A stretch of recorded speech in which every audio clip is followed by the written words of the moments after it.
Yo, how is everyone? I hope you are all well. I know some people don't like knowing what day it is, but look, it's Sunday. It's Sunday and we have to celebrate Sunday because Sunday should be the day of rest, but not for everybody. But you're looking amazing, by the way. So regardless of what you're doing, how you're doing it, who's helping you do it, maybe you're doing everything on your own, I must say that you are indeed looking amazing. So keep doing it. Just keep doing what you're doing. And anyway, this video, we're not going to be talking about the Idaho 4 today. I know, chill out. But this video comes at the request of people. People have reached out and they've said, look, you've got to talk about this. I'm going to move slightly because I don't know whether this camera is working well. It's got eye tracking on it, and for some reason it's jumping about all over the place. But anyway, look, enough of that technical information. Should have done that before I started the video, but you know me, raw, one take, let's crack on. So yeah, this video has come at the mass request, and that is talking about the Gabby Petito case. The Gabby Petito, Brian Laundrie, continued sort of tragedy, if you like, after the two have lost their lives. And this has left some people, it's split the room. So we just say that this entire situation has massively split the room. As we have those who see Brian Laundrie simply as an absolute monster who brutally murdered Gabby and then went on to, well, some people think that he disappeared and vanished and there's been some sort of cover-up and he is he's living up somewhere perhaps, and they faked it all. And look, I'm not here to say that that's not the case. I'm not here to say that it is the case. For me, I do feel that there is a different story here, and we'll touch on that in a second, but we're just talking about what this is all about, and that is ultimately two young people lost their lives. They lost their lives in a very tragic series of events. You know, they would be together, they would seemingly be happy together, but then they would make the fatal decision of going on the road together, being confined to one another, to live in each other's pockets. And you and I, because we're older, look, not a lot older, but some of us have got a few years of being 21 under our belt. I think I'm rolling about 21 with 20 odd years of experience under my belt. And we learn things, and that is that you do sometimes need a break. You know, how many relationships before people, you know, move in together, everything's fine, then they move in together and it all falls apart. Or when people get married, like many people joke and say that there is one specific type of food that affects people's sex drive, and that is wedding cake. But look, I'm not here to talk about weddings and that really special commitment between two loving partners. What I'm here to talk about is the effect that close confinement and being together all day, every day, what effect that can have on even the most, you know, well, let's just say mature of people. And these were two young lovers, not too unlike Romeo and Juliet. And here we are. The latest piece of information that we have is that apparently Brian Laundrie had spoken to his parents and said, she's gone.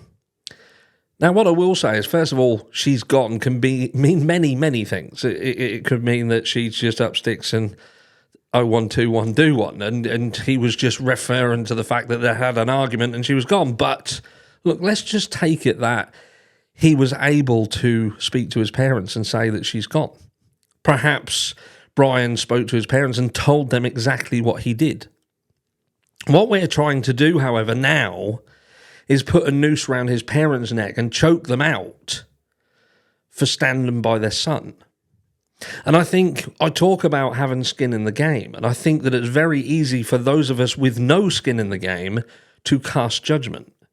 Now, what I'm going to do is cast judgment upon the entire human race. The entire human race. And that is that we are evil to one another. As a race, we are horrible, horrible people. Now, don't get me wrong. Some people are beautiful people and they set out to help. But as a species, we are horrible. And that's why it's very hard for us to understand compassion. And when we see it in our young now, the teens especially nowadays, there is no compassion. None whatsoever. Again, you'll have the odd sort of, variance on the rule, and there will be some special people, but I'm talking about on the broader scheme of things. It's very hard to find people with true empathy, true love for their fellow human. So when we talk about Brian Laundrie and we talk about his parents, we cast judgment. We say that they deserve to be punished. They were just as bad, if not worse, than Brian. What? Because they stood by their son. And again, I say that it's very easy for those of us with no skin in the game to indeed pass judgment, but put yourself in their position. Walk a mile in their shoes and ask yourself truly, what would you do? Now, there will be some people who ultimately turn around and say, I would have chucked him in, I'd have dobbed him in, because regardless of whether he's my son or not, what he did was despicable and he deserved to be punished, and I would have facilitated in that arrangement. There are some that will say that, but they're lying to themselves, because if they, again, had skin in the game, it's a very different story. And then you've got those who will be honest and say, look, at the end of the day, a child is your child, and unconditional love, no matter what they do, what they've done, you stand by them. Look at the case of Paris Bennett, for instance. Paris Bennett was an evil psychopath who he thought about killing his mother, but then he concocted an even better scheme to punish his mum, and that was to murder his sister. And in an interview they did with Paris, he specifically said that he did this because he knew that it would be the ultimate punishment, because he knew that his mum would lose 2 children, because ultimately she would lose her daughter through the action of murder, and she would lose her son through the action of incarceration for doing it. But she loved her son. She forgave him. That's unconditional love. So it's out there. It is out there. And when I talk about these exceptions to the rule, those are the people who are an exception to the rule. They just understand that bad things happen. Truly good people can do truly evil things in the heat of the moment. They can snap. And it's done. It's over. Never to be taken back. There's an analogy that they used to use in schools where they would get a student to squeeze out the toothpaste. And once it was done, they'd say, now put it back in. Obviously, they couldn't. And the lesson was that things are much easier to do than they are to undo. So try and think about the repercussions of your actions. And that's not always easy. How many of you watching this video right now, and let me know down below, you don't have to give me details, don't incriminate yourself, but how many of you have snapped and then immediately regretted it, or regretted it later on down the line? I've certainly had some relationships that I've regretted, but that's a different story. But the Brian Laundrie and Gabby Petito situation is a tragedy. It's a modern day tragedy. And could it have been avoided? Who knows? But it wasn't. So there's no point in talking about it. But what I don't see is the point in punishing those that are left. To try and pass judgment from ivory towers to say that these people are in the wrong for doing specific things or not doing specific things, acting in a certain way, standing by their flesh and blood.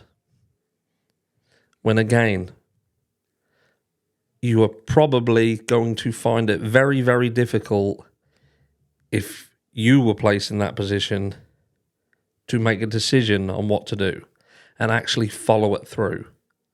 Talking about it is very different than living it. But let me know down below, where do you sit? Where do you sit in this argument? And why? I'll be interested to know your thoughts. And I'll catch you this evening in the live, where we will be talking about the happenings of Moscow and a few other things, and talking about prosecutorial misconduct and such. It's interesting. See you there. Have a fantastic day.